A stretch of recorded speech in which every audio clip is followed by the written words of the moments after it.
Madam President of the European Commission, dear Ursula, Madam Minister of State, Mr. Minister, ladies and gentlemen, Vice Presidents of the European Commission, Madam European Commissioner, ladies and gentlemen, parliamentarians, French and Europeans, Madam Director, ladies and gentlemen, in your degrees and qualities, ladies and gentlemen, researchers, thank you very much for your speech, your commitment and your announcement, Ursula, Madam President.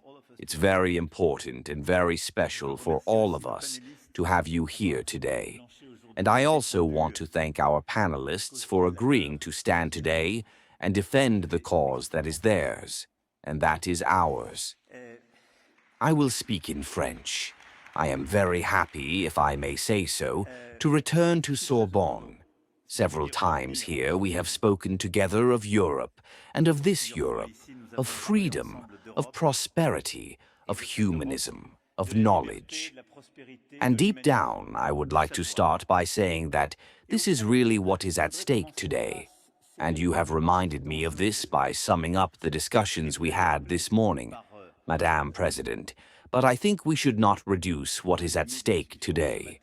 No one could have imagined a few years ago that one of the greatest democracies in the world would remove research programs on the pretext that there was the word diversity in this program.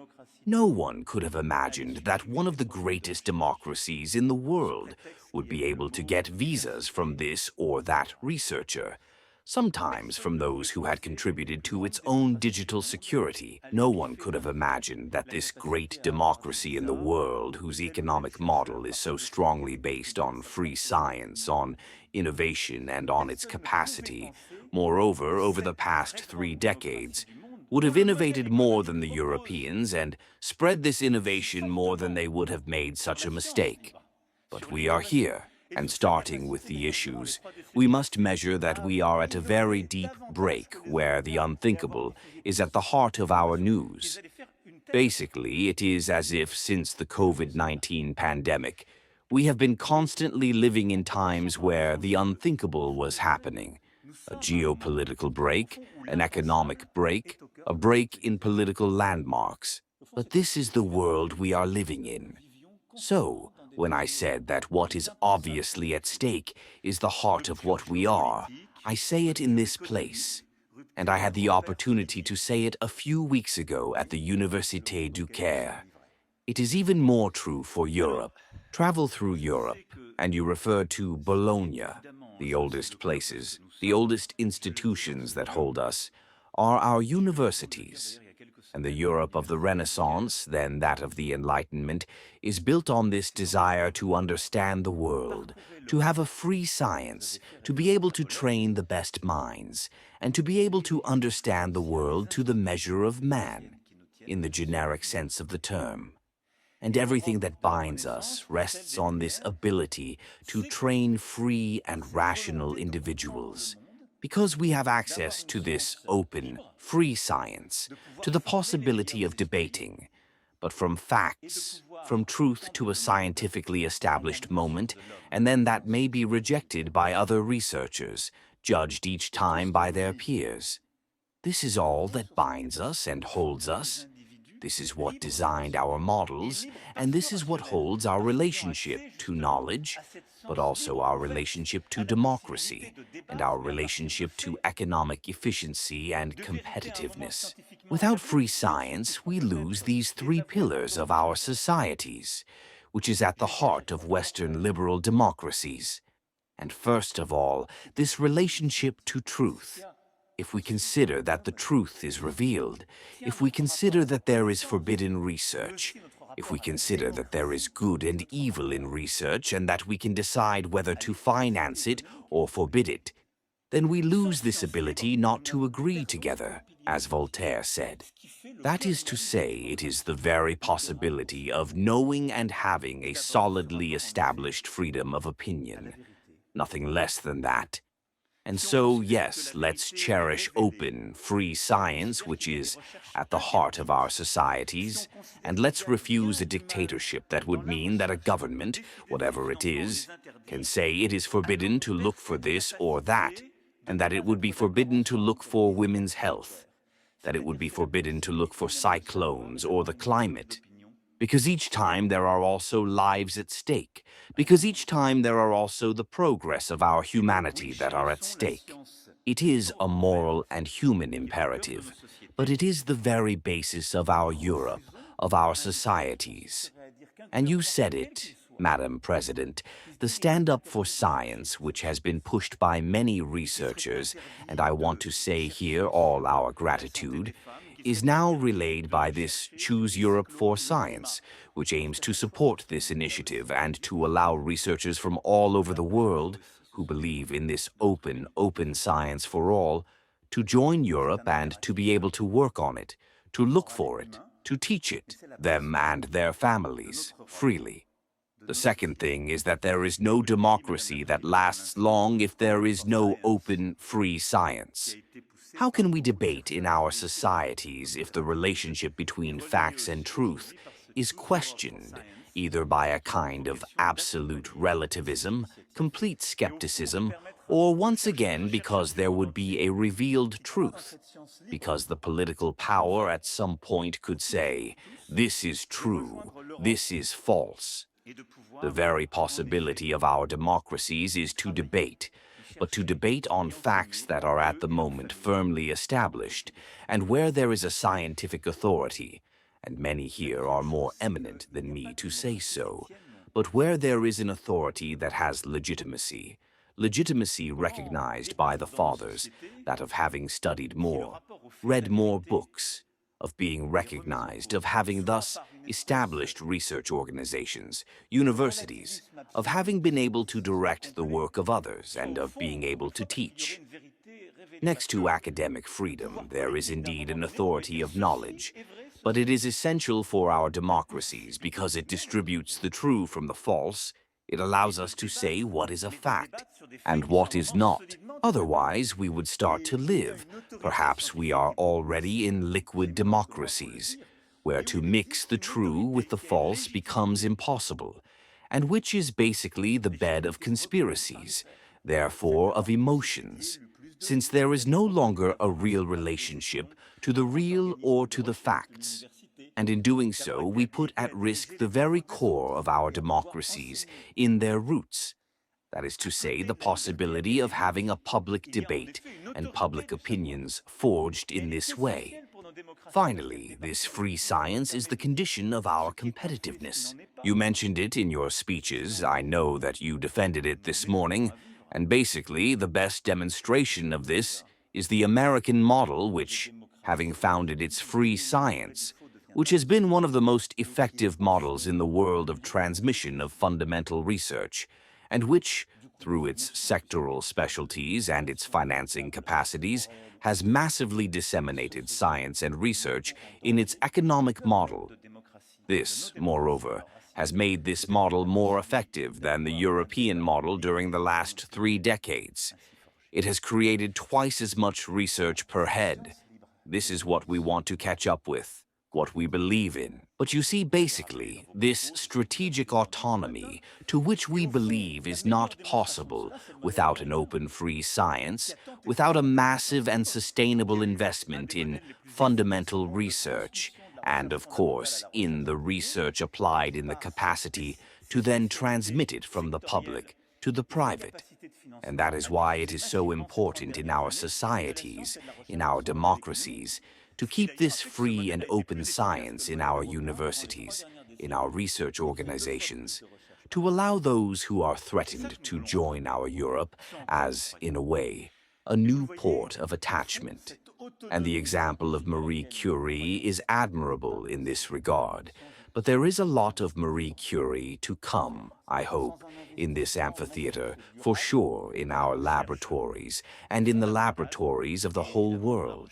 And here I want to express my gratitude to all those who, in recent years, have been searching relentlessly to improve our understanding of the great marine backgrounds, of climate disruptions, of future cyclones, who have been searching relentlessly to have a free, open, independent approach to the comprehension of algorithms, of the independence of our societies in the face of these models which have become so privatized, and which, in a way, consider that, yes, we need to have, in a way, this free and open science, because it is a treasure of humanity, which allows us to simply have a global order, which is not the property of a few, but which is offered to all for the freedom of each and every one. This is what we defend, this is what we believe in, and this is what our founding fathers and founding mothers, even if there are fewer women around this amphitheater than there will be,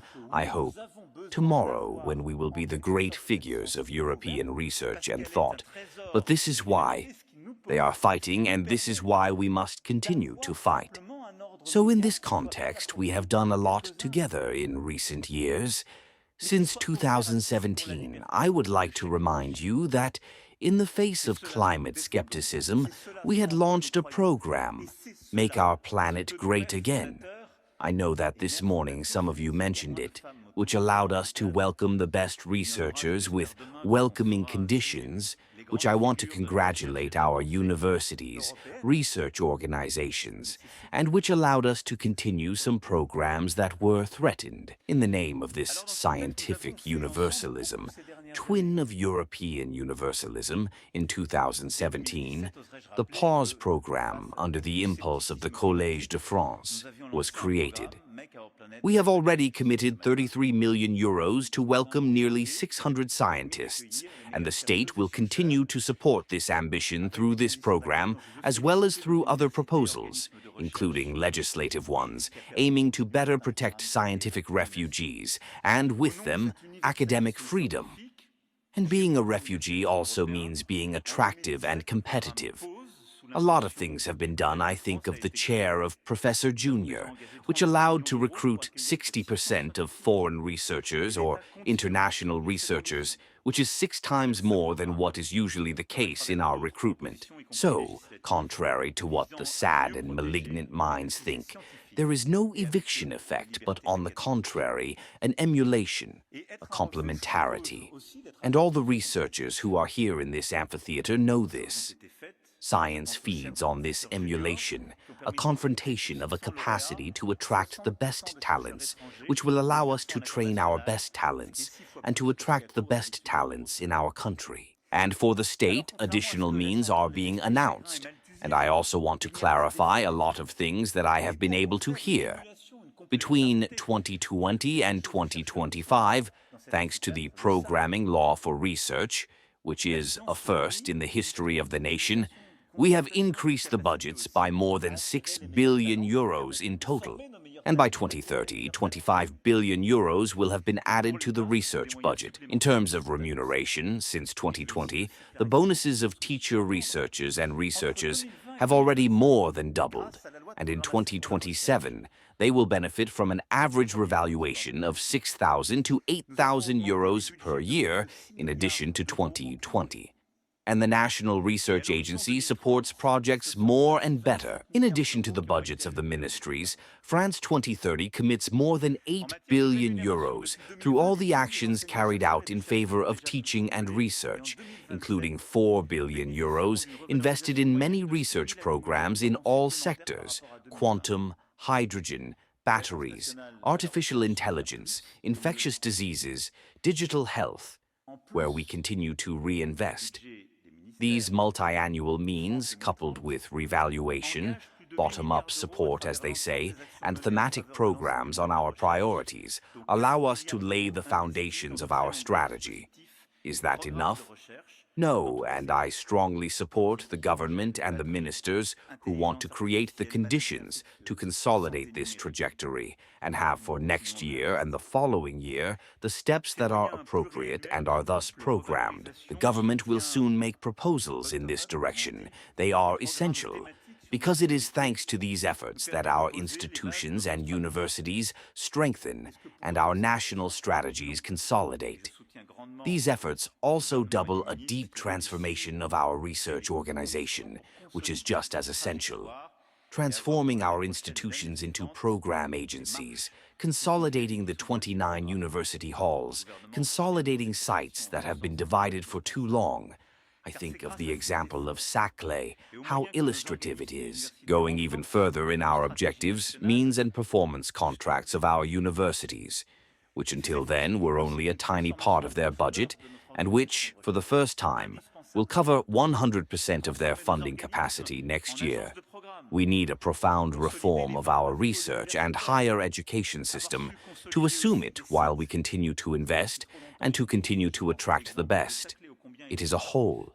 It is coherent and it must be defended as such. Beyond these efforts, based on what you have just announced, Madam President, and what we want to do at the national level, we will continue to advance, to build our future, and to invest in excellence. First, for researchers and researchers' teachers, faced with the threats I have described, faced with this international apprehension, Europe, yes, must become a refuge. And the program of 500 million that you have just announced, the simplifications, the additional chairs, the welcoming facilities are extremely important elements of this European attractiveness.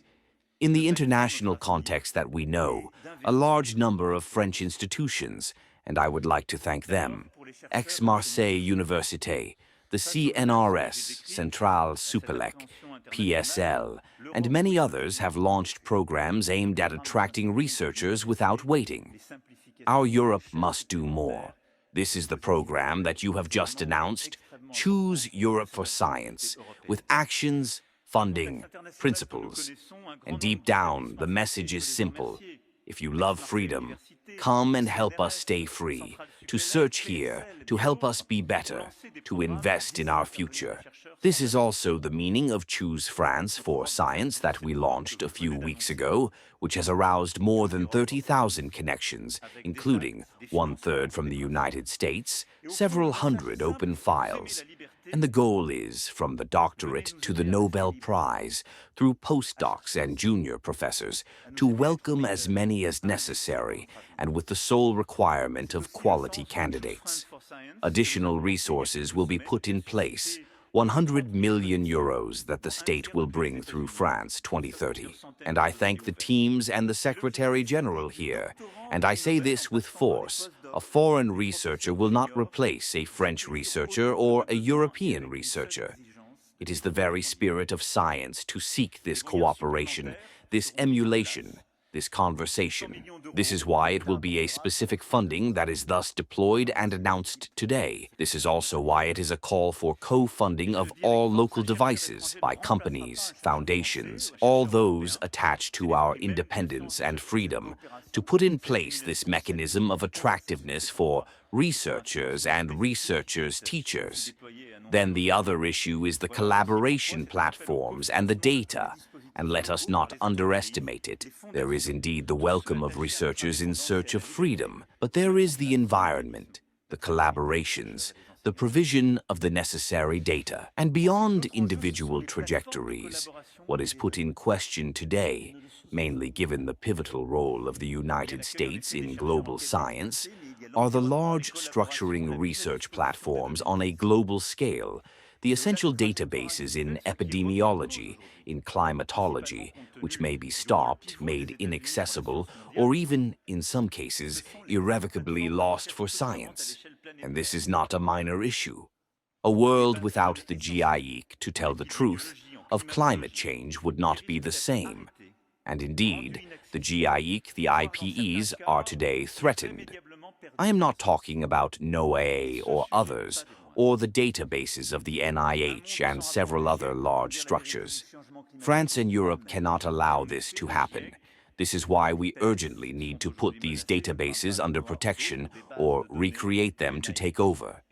And within the framework of the programs that we are building, and this is where we need all of us, we need to build the funding and the cooperation to recover and secure these research bases, these collaboration platforms, to allow our researchers and laboratories, who have often contributed by sharing their data and their research, but who need it for future research.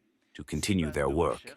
And so I hope that in the coming months we can finalize the essential initiatives to preserve these research bases, their funding at the European level. We have started in this direction, and this is exactly the philosophy that we have launched in terms of artificial intelligence at RAN, with the support of the European Commission, and also a public-private funding to create these digital commons in terms of artificial intelligence. Indeed, this current AI, the foundation that we have put in place, has exactly this objective and has begun to secure databases, cooperative platforms for artificial intelligence, not to depend on a few private actors, and to create these mechanisms of cooperation, of open research, of securing data in the service of the general interest. But in terms of climate, of knowledge of the planet, in terms of the science of the living, we need to continue this work, to consolidate the platforms and to move forward. Let us collectively think about the heavy task of archiving some specific knowledge. I also think of the work of software heritage, which, together in France, archives all the software created in the world with a European initiative to build on the subject.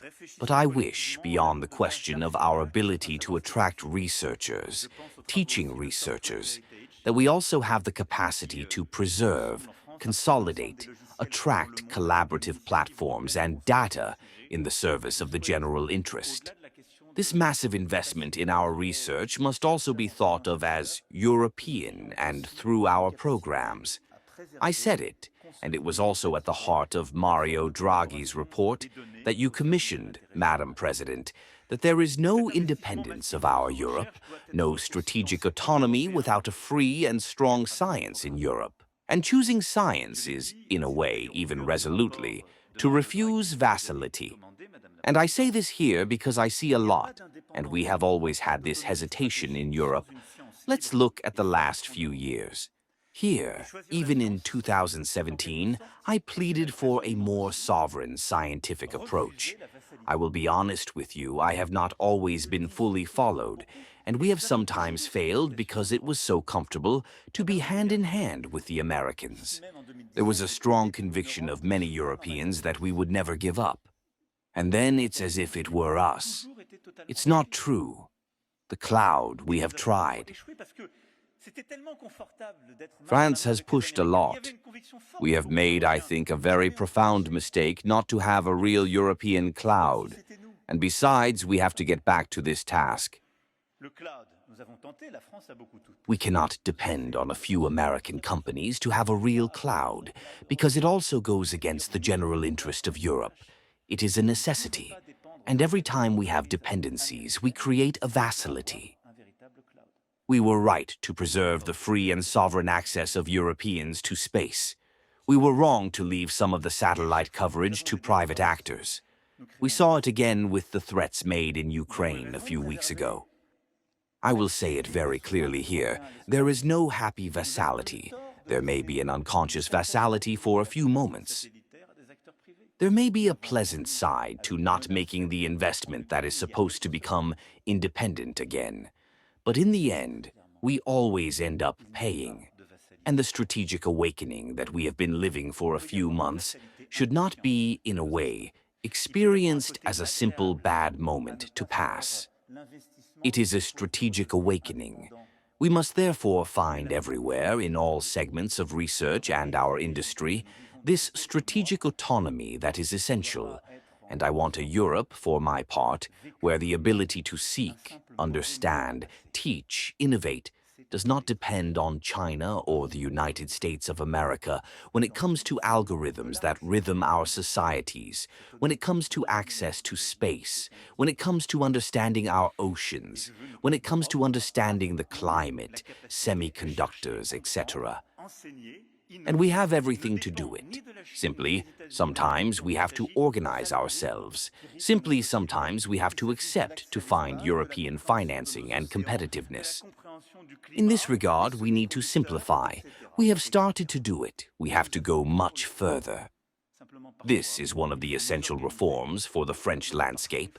Simplify the management of laboratories. simplify the partnerships between laboratories and private sectors. This is also what you are pursuing at the European level. Let's avoid it.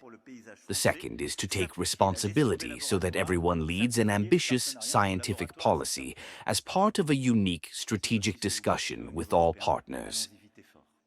And the third is to consolidate this will in Europe. What you have recalled, Madam President, is essential.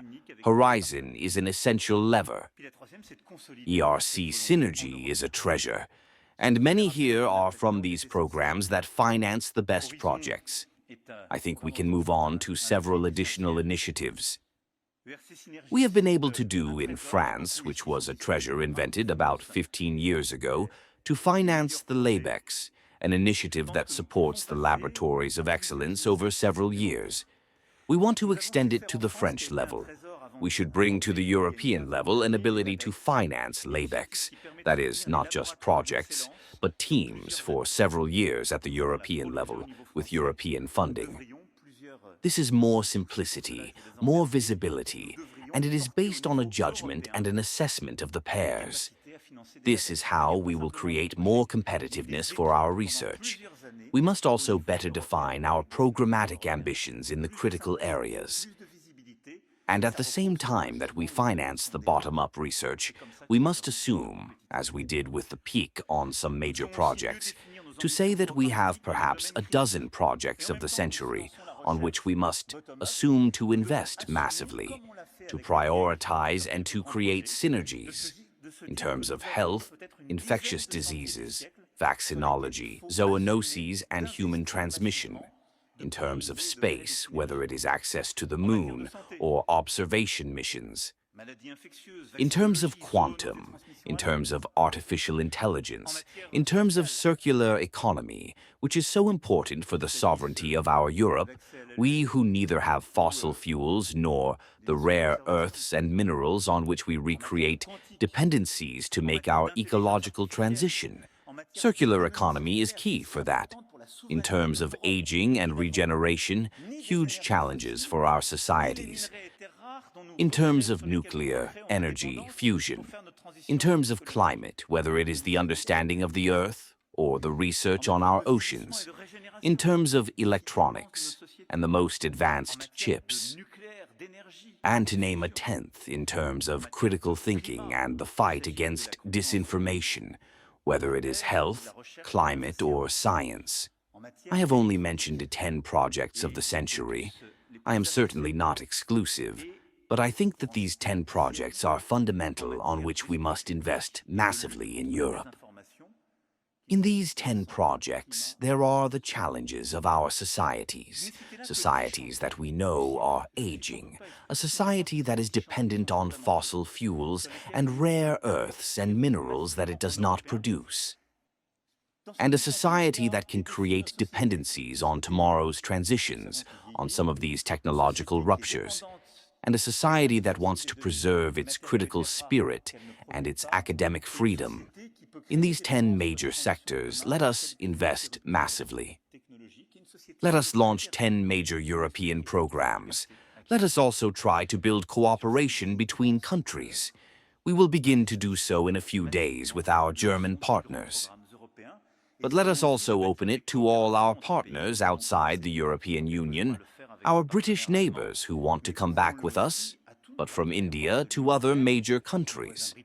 Let us engage more broadly around Europe the capacity to think about these issues. Beyond these programs, researchers, platforms, and data, there is the question of infrastructure and innovation. You have reminded me, Madam President, that we have one of the most beautiful infrastructures in the world, CERN, synchrotron, our accelerators, our experimental reactors, which have achieved magnificent industrial success. We must reinvest in them. And let us not forget that these magnificent research instruments, which are also open cooperatives, where the whole world is around the table, are treasures. We also have to build infrastructures for tomorrow, while at the same time reinvesting in the latter. You announced a few weeks ago in Paris, at the Summit on Artificial Intelligence, your desire to finance European supercomputers, which are open to public research. These are essential infrastructures. We also need to build storage infrastructures for the sciences of the Earth system, for the observational activities of the ocean. We will come back to this during the UNOC, or in biohealth, on the genome in particular. And whether it is the Earth, its observations of the oceans, their understanding of the health of the genome, we also have extremely expensive infrastructures that we have to finance, and on which we must create perennial stability. And then finally, beyond these infrastructures, there is the system of innovation and its efficiency. Basically, it is based on fairly simple things: talent, capital, and the ability to go fast. I think you summarized it perfectly this morning. This is what the big business leaders and researchers who are here know perfectly well. So let's continue to accelerate on the European Initiative Council that you launched, Madam President. Let's take on more independent and more risky programs in order to also mobilize other ways of proceeding. Let's simplify and accelerate the ability to transmit between fundamental research, applied research, and industrial outlets. Let's also simplify with contracts of cooperation between industry and laboratories, because our procedures, as we know, are too long. They are still too heterogeneous in Europe. Let's simplify and accelerate all the transmission procedures. We are still far too long. I think of clinical trials and others. Look, we can't have 6 months in the United States and 2 or 5 years in Europe. And that's not money. It's simply simplifying the ability to go fast. The best teams can arrive on the basis of this simplification and this acceleration. And then we have to invest, and that's money, public and private, to also improve some segments of the finalized research and their ability to transfer to innovation and accelerate. The Deep Tech Plan, as part of France 2030, allowed the creation of more than 1,500 deep tech startups in 5 years, doubling the annual rate of creation, which reached more than 380 startups in 2024. There too, I think that we must and can aim high at the European level with plans to finance deep tech and also massive plans to finance the growth of our startups. 2 years ago, we launched this Scale Up Europe, which was intended to, in a way, Europeanize what had worked very well in France, with our ability to bring much more money from the private sector on innovation and on the creation of startups, but also the growth of the latter. It's a revolution that we have to win at the European level. And for that, the basis is, in fact, to mobilize our savings on more clean funding and more risky financing. It's at the heart of the urgency of the next few months and of your agenda, the titration, the mobilization of private funds, the unique market of savings and European financing, or capital market union in good French. In any case, on each of these levers, it is a Europe that innovates more and that accelerates the transfer of technology that is imposed. These are, ladies and gentlemen, the few axes on which it seems to me that we must commit ourselves, and we want to commit ourselves with Madam President of the European Commission, Madam Vice President and Commissioner, but also with all our colleagues in Europe, because this adventure is European and engages us all. And basically today, it is a call for Sorbonne that we want to launch beyond its financing, its announcements, its priorities. A call for Sorbonne that addresses all free minds who want to work for science and defend our model, who want to make the choice of a certain model of society against another, who have a certain idea of freedom, a strong model of a vision of equality between women and men, also strong of the place of the role of science, strong of the fraternity between peoples, to find answers to the challenges of the century. We deeply believe that our Europe has been made from the Renaissance to the Enlightenment by this ability to emancipate us from all dogmas and to create the only true freedom, the one that begins where ignorance ends, to paraphrase Hugo.